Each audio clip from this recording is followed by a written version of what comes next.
তোমরা জানো ব্রিটিশরা যখন আমাদের এই উপমহাদেশে আসছিল তখন আমরা এই উপমহাদেশ ছিল পৃথিবীর সপ্তম ধনী দেশ, সপ্তম ধনী দেশ ছিল যখন ব্রিটিশরা আসছে।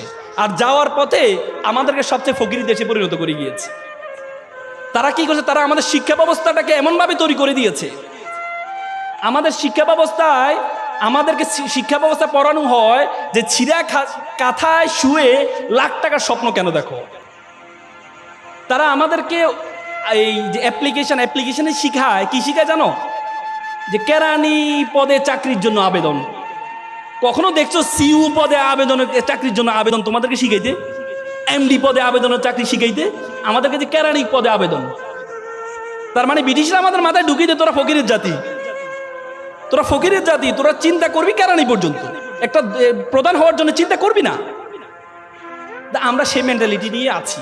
বড় স্বপ্ন দেখতে পারি না, এমডি হব সে স্বপ্ন দেখতে পারি না, বড় ব্যবসায়ী হব স্বপ্ন দেখতে পারি না, সে স্বপ্ন দেখতে পারি না।